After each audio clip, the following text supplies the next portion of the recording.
will lead you to success. Find out how on this morning's live broadcast of Transform Your Life in 15 Minutes. Good morning. My name is Pia McAdams. I'm an author. I'm also an accounting professor and a certified life coach. I specialize in personal and small business finance and also fitness. I help people reach their goals. And on this live broadcast, we're going to be doing 5-minute exercises, right? One each for the mind, the body, and the soul. So for the body, what we're going to be doing is we're going to be doing a yoga routine. And for the soul, we're going to be doing a 5-minute guided meditation designed to relax your body. And for the mind portion, we're going to actually be reading out of, let's see if you can see it. I think it's kind of blurry. Oh, did it go away? Yep, it went away. Well, it's actually, oh, there it was. There it goes. It's called The 7 Habits of Highly Effective People, and it's by Dr. Stephen Covey. All right, so that's what we're going to be talking about. I want to thank you for taking the time out of your morning or out of your day to watch this either live or recorded broadcast. All right, so let's get started. So for the last couple of days, we have been talking about the principles. So I mentioned that the book is divided up into 3 different parts.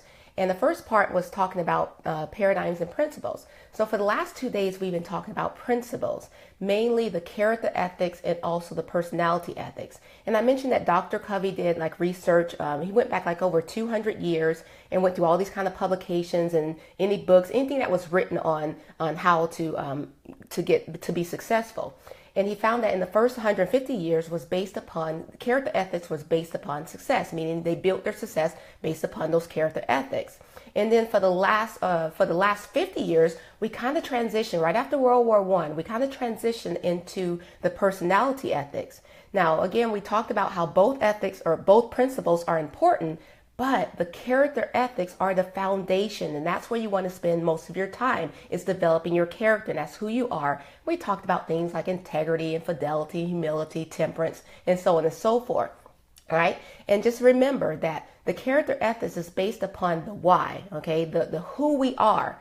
Whereas the personality ethics is the how, it's the skills, it's the behaviors, the techniques, it's the things that we use. And understand that you can actually become successful just focusing on those personality ethics, but you know, for the most part, you may not be happy. Okay, so then again, I gave examples yesterday.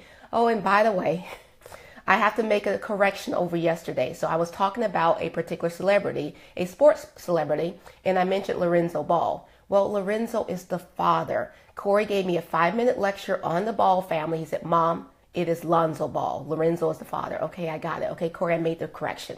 All right, so anyway, basically the personality ethics is the how, is what we do. But if you don't have the characteristics, if you don't have character behind you, then I mentioned, you know, stars like, you know, Mel Gibson, you know, he's successful, but look at what his character is. All right. So again, keep in mind that character ethics is the foundation, and that's basically working from the inside out. So today we're going to be talking about paradigms, and specifically I'm going to talk about what paradigms are, and then I'm going to introduce you to paradigm shifts. Okay. So that's what we're going to talk about today. All right, guys, you guys ready? Let me grab me some water.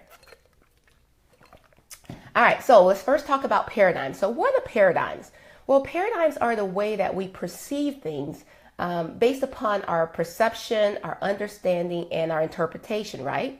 Okay, so you get it? So it's basically those mental maps that we have inside of us that helps us view the world around us. And it's those lenses, I just use glasses, but it's really the lenses that each of us uses to help us understand everyone and everything.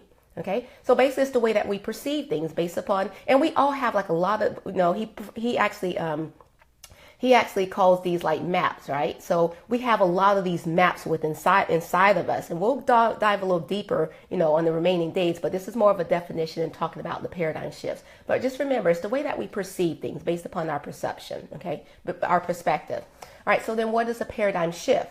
Well, it's the change in one's perspective based upon their perception, right? So in other words, it's an important change that happens when the usual way of thinking or doing things that we do is replaced by something that is new and different.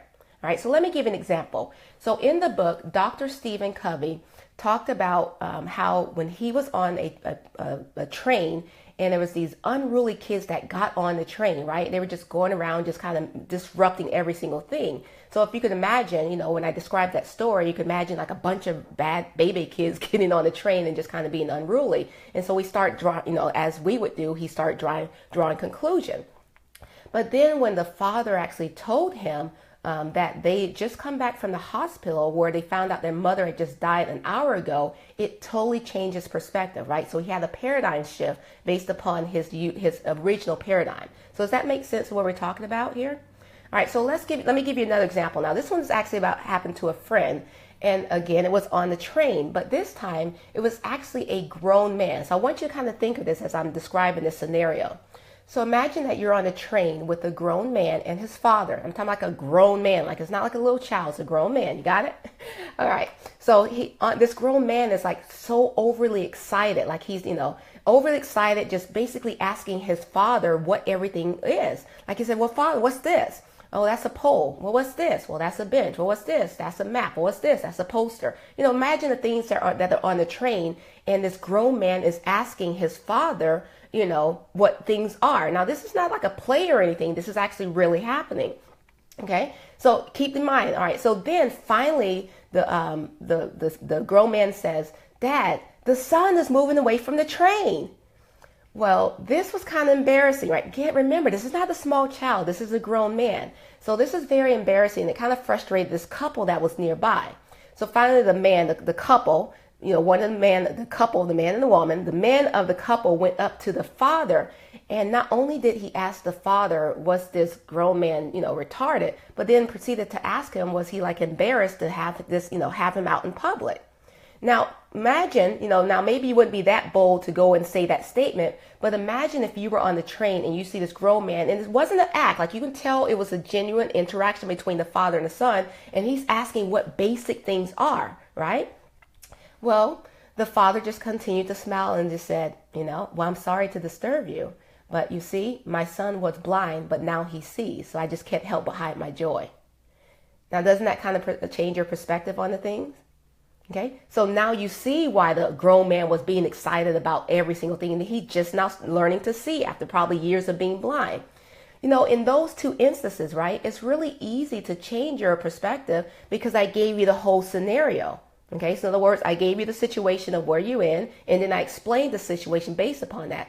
But what about the paradigms that you hold in your mind where you don't have the complete picture? All right, so for example, let's say that you go out and throughout your daily, your daily journey or whatever you're doing, and you come across a very overweight person and the person is eating. Think about what runs through your mind about that particular person. Okay. Or it could be like one of the things that, I was once guilty of, like you're driving down the road and some idiot kind of cuts you off or is driving real slow or doing something, right? And then you drive by and you look and then you find out it's an elderly person. Paradigm shift, right? Because we usually have compassion based upon the elderly, most of us anyway, right? Well, it could be anything. It could be you interacting with a salesperson and they're being rude. It's our perception of why they're being rude, and we're not even thinking about that. We don't even care. We just automatically react based upon what they're doing, right? And then same thing. Let's say that you're at a restaurant eating and there's like an unattentive waiter, and then you're getting frustrated because you're not getting the service that you think you deserve. And then so again, you start to react. Okay, so that's what I mean by paradigms and paradigm shifts. Okay, so the book is talking about what paradigms are. It's the way that we view the world and the things around us, and then making sure that we have the paradigm shifts. Now, in order to maintain good paradigms, you have to be open-minded. Okay, so in those instances when you come across, let's say, the overweight person, or you come across the rude salesperson, or you come across the slow driver, you have to be open-minded and be optimistic. Now, I'll tell you one of the things that I started doing when I was driving that kind of helped me, and I did this a while ago. Let's say that someone was driving slow in front of me. I mean, like really, really slow. I would say to myself, that person, and plus I should mention that I'm kind of like a speed demon. I probably shouldn't be saying that on the air, but I live in Southern California, guys. We drive like 80 miles an hour, and it's not a big deal. As long as you're keeping up with traffic. I pass well, police officers going 80, you know, but again, I'm keeping up with the traffic, so it's not a big deal. But if you can imagine if someone's driving 55 and you're used to driving 80, that can be frustrating, right? So what I started doing, this was a long time ago, I started just telling myself, well, you know, that person is slowing me down because there may be a cop up ahead or there may be something I can avoid. And by doing that, it helped me to change my paradigm so that now when I am driving fast and someone cuts me off, it's not that big of a deal. Now, don't get me wrong, sometimes I revert back, you know, but again, for the most part, what I'm trying to get you to understand is in order to have good paradigms, you have to be able to be open-minded and be optimistic, because I want you to understand that however much we see, there's always more to the painting or to the picture than the painting. Okay? All right, so hopefully this was helpful to you. And we'll talk a little bit more tomorrow about the about paradigms and give some more examples and dive a little deeper. But for now, we're going to move portion. I'm trying to undo this mic, and we're going to be talking or actually do our 5-minute yoga routine. So how are you guys doing today? How are you guys generally doing it in life? You guys having a great day? It's a great day to be alive, huh? All right, let's go ahead and get this stuff going here. Now, again, I want to, you know, as we're going through this book, The 7 Habits of Highly Effective People, I know you're like, Pia, get to the habits. But it's important to lay down this, you know, the foundation, because what we're going to find out is once I introduce those habits, the 7 habits, it's not going to be hard to incorporate them if you have a foundation. So think of it sort of like we're building a house, right? Whenever you build a house, you want to build it on solid ground, right? That foundation. So those principles that we talked about in these paradigms are actually the foundation. And once you lay the foundation, you have those set. When we start building I would say the principles are like the foundation, and the paradigms are like the frame. And so then once we complete the picture with the habits, it'll make for a strong foundation or a strong structure or strong house. Okay, so take the time and really think about this, you know, about this, and really dive deep, you know, go internal and really, you know, think about who you are, who you want to be, because remember, it's never too late to elicit change. And if you want to change your situation, you have to change who you are. You can't go around just seeing the things the way that you normally see and doing things the way that you normally do and expect a different outcome, right? That's the definition of insanity, right? Doing things over and over again and expecting a different outcome. So if you want a different outcome, you have to do things differently, okay? So that's what we're talking about. All right, so we're going to move on to the yoga. And for this particular yoga routine, I'm kind of feeling like a little easy today. So we're going to do something that, you know, we're going to incorporate the breath, we're going to incorporate the breathing, but just kind of like a little flow to our yoga. So for this one, we're going to start off in child's pose. All right, so go ahead and assume the position. I'll give you a little bit of time while I play my music for you to assume the position, and then let's get started.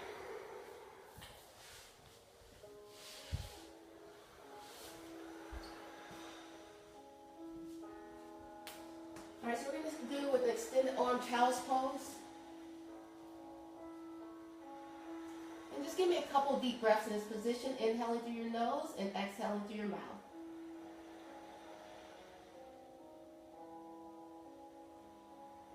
Now, as I'm breathing, I'm also just kind of like rocking my body. Just in internal, seeing what areas are tight, any tension, stress that I may have carried from yesterday and throughout the night, and just kind of releasing them with my breath.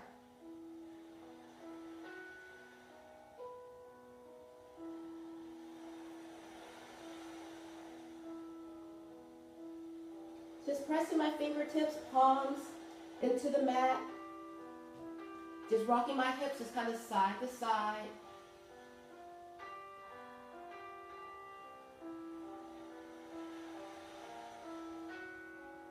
All right, let's go ahead and take it up to tabletop. Curl the toes under and take it to the plank.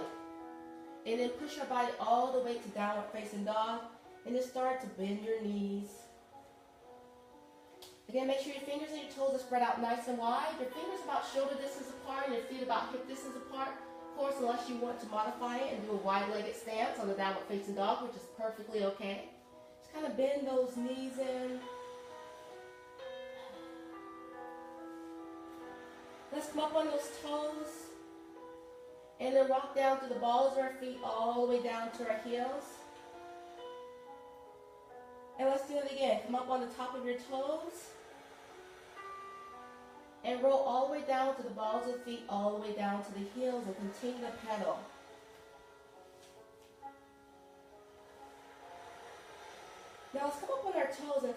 leaning over to the left, all right, and then bending that left knee and just kind of feel that nice good stretch here. Oh. And then return back to the center. Go ahead and pedal a little bit more.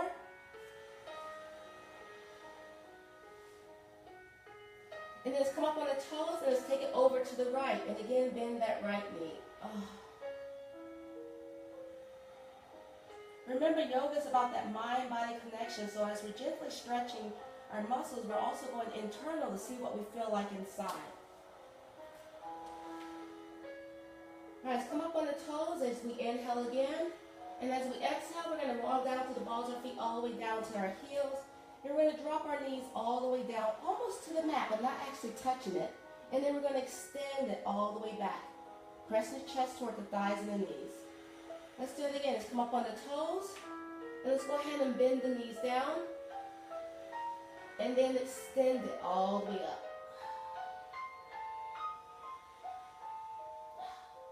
One more time. Come up on the toes. And let's go ahead and bend the knees. Stick out the tailbone and then take it all the way up, back and down. Just kind of rocking the hips side to side. Remember, just like a gentle yoga this morning. All right, let's go ahead and walk our feet in toward our hands. Inhale, take it up halfway. Exhale, flatten out the back. Again, inhale, take it up halfway. Exhale, flatten out the back. Forward fold. Flatten out the back, inhale, take it up halfway. And exhale, forward fold. Let's do that a couple more times, it feels so good. Inhale, flatten out the back. Stick out your tailbone toward the back of the room. Head is natural extension of the spine. Exhale, forward fold. Soft knees, like to call micro knees, where there's a micro bend in those knees. Lifting the kneecaps, engage in those quadriceps, give a deeper stretch on those hamstrings.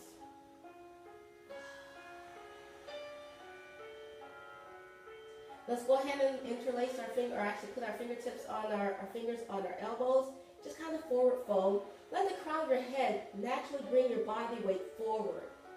And just kind of hang here and breathe, feeling a gentle stretch on those hamstrings, drawing your breath to those tight areas.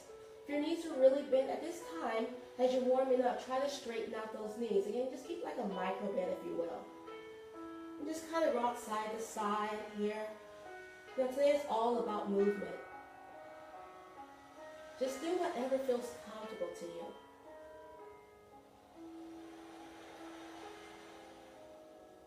All right, go ahead and release the fingertips down toward the mat and slowly round it up. Taking it one vertebrae at a time. Making sure that your head is elasticized, rotating the shoulders back. Let's do one rotation of the salutation. Take a nice deep breath. As you inhale, your arms go up overhead. And as you exhale, we're going to dive the body forward.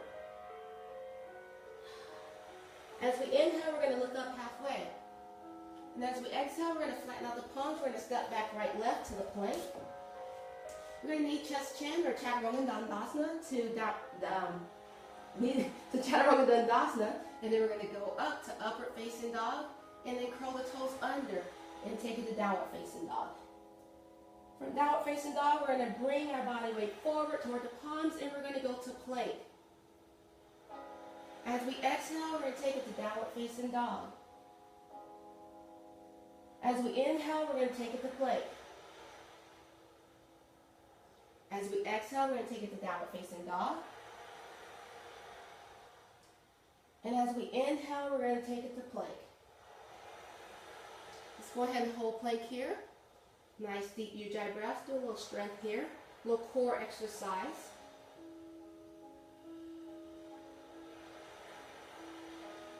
And then let's release it back to downward facing dog. Now slowly walk your feet in toward your hands. Been here before, right? Inhale, take it up halfway. Exhale, forward fold. Inhale, take it all the way up. Let's go ahead and arch back. And then exhale. Arms go down by your side. All right, let's go ahead and face forward here. Walk your feet out wide where your toes are actually facing to the forward. So nice wide stand, about 3 feet apart. And we're going to interlace our fingertips behind our back and squeeze those shoulder blades together as you lift up your chest. Forehead goes up toward the sky, toward the ceiling. Bring those knuckles all the way down toward the mat. Take a nice deep breath, and as you exhale, hinge from the hip and fold forward.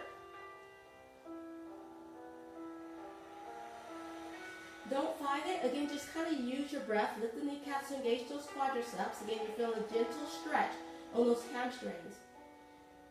And on the upper body and the upper part of your back, just kind of let those arms fall forward. Just whatever feels comfortable to you. Just kind of hold and breathe. Take a nice, deep ujjayi breaths. Inhaling through your nose and exhaling through the mouth. Now go ahead and release the palms down or the hands back down toward your back. And then release your palms down toward the mat. Inhale, look up halfway. Exhale, forward fold. Let's do that again. Inhale, look up halfway. Exhale, forward fold. Inhale, look up halfway. Exhale, forward fold. Let's try to gently walk it over to the right. Hopefully I'm mirroring you. Inhale, look up. Exhale, forward fold, over to the left. Just give them a gentle stretch. All right, and then walk it back to the center and take it to the opposite side. Lift up. As you inhale, exhale, forward fold. Remember, the inhale is kind of where you hold your position, and as you exhale, you're kind of releasing and relaxing. Surrender on the exhale. All right, let's take it back to the center. Let's rotate our palms or our hands so that our fingertips are facing to the back. Then I want you to walk your fingertips all the way toward the back. Just going back as far as it feels comfortable to you. And then hold this stretch. Again, nice deep ujjayi breaths. Inhaling through your nose, exhaling through your mouth. All right, go ahead and release the hands down. Go ahead and place your hands on your hips. Take a nice deep breath. Inhale, take it all the way up. And then bring your feet in together. Let's return back to mountain pose, facing to the side. Feet are underneath your hips, shoulders are drawn down the back, head's natural extension of your spine, arms are down by your side. Take a nice deep breath. Inhaling, arms go up. And as you exhale, dive the body forward.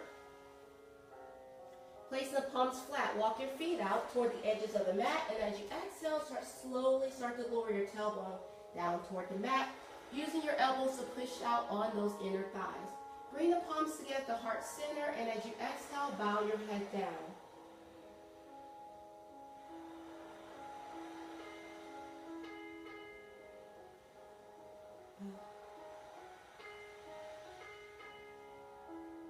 All right, go ahead and release the palms down. Take your hands behind you and slowly start to put your weight down into a nice comfortable seated position, facing forward. Fingertips are down by the mat. You're on your sits bones and off the fleshy part of your bottom. Your shoulders are drawn back. Just kind of squeeze your shoulder blades in together, okay, to lift up your chest. As you inhale, the arms go all the way up. And as you exhale, take the fingertips all the way down toward the mat. Again, nice deep breath. Inhaling, arms go all the way up. And then exhale. One more time, nice deep breath. Inhaling. This time we're going to greet the palms together at the top. Exhale down through the center. Bring your hands to the heart center. And then namaste.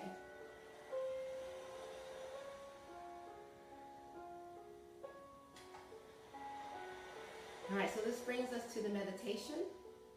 Just kind of get comfortable in the position that you're in.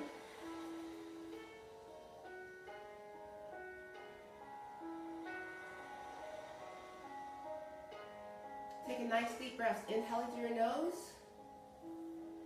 and exhaling through your mouth.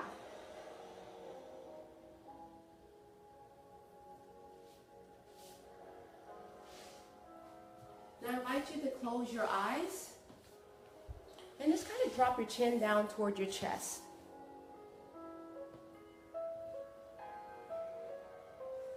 Now as you inhale on the next breath, Go ahead and lift up your head all the way up toward the sky. Open up your chest as the breath comes in toward your body.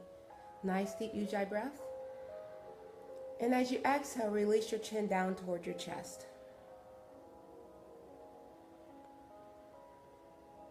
And do that again. As you inhale, lift your head all the way up toward the sky.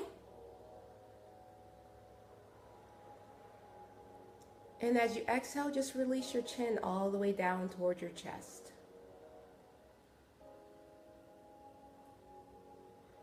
One more time, take a nice deep breath. Eyes are still closed. Inhale, forehead goes all the way up toward the sky. And this time as you exhale, I want you just to bring your head forward. Continue breathing, nice deep ujjayi breaths, inhaling through your nose, exhaling through your mouth.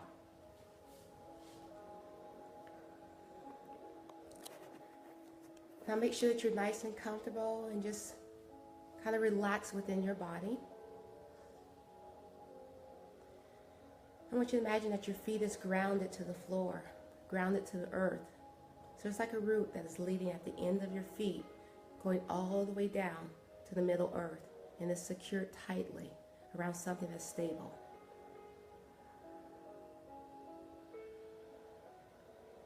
Take a few breaths here as you settle into the grounding.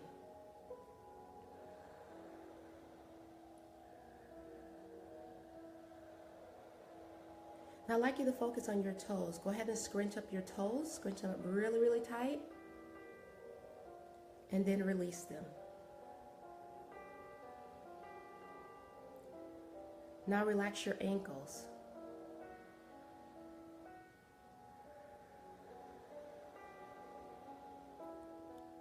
Then go ahead and relax your calves, your calf muscles.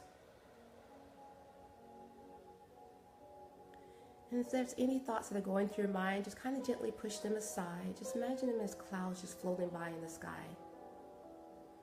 Focus on your breath, inhaling deeply through your nose and exhaling through your mouth.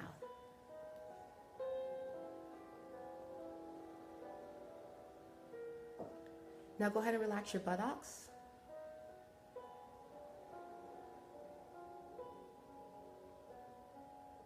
Relax your pelvic area.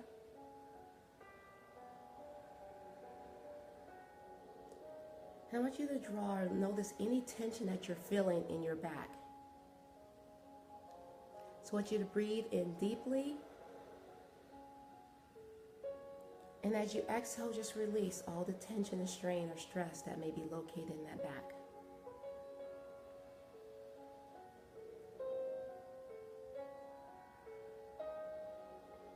Now your shoulders, go ahead and lift up your shoulders, take them all the way up to the ears.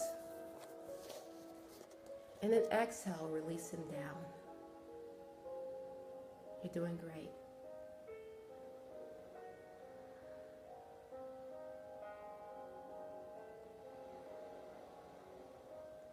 Now go ahead and relax your neck and your jaw muscles.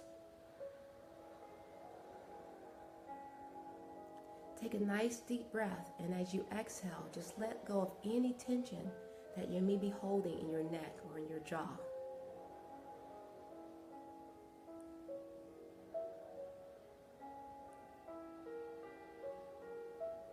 Now go ahead and relax your forehead.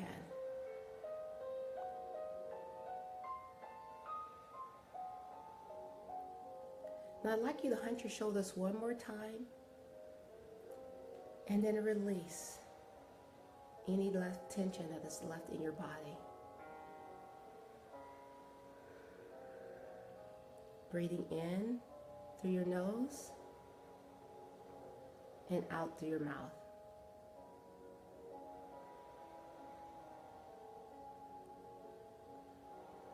Good. Continue breathing as you relax and calm. Be calm. Just focus on your breath.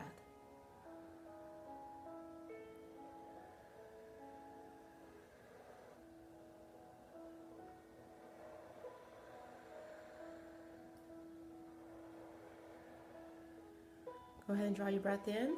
Nice deep breath, inhaling. and exhale. Again, nice deep breath, inhaling to your nose and exhaling to your mouth. One more time, nice deep breath, inhaling to your nose and exhaling to your mouth.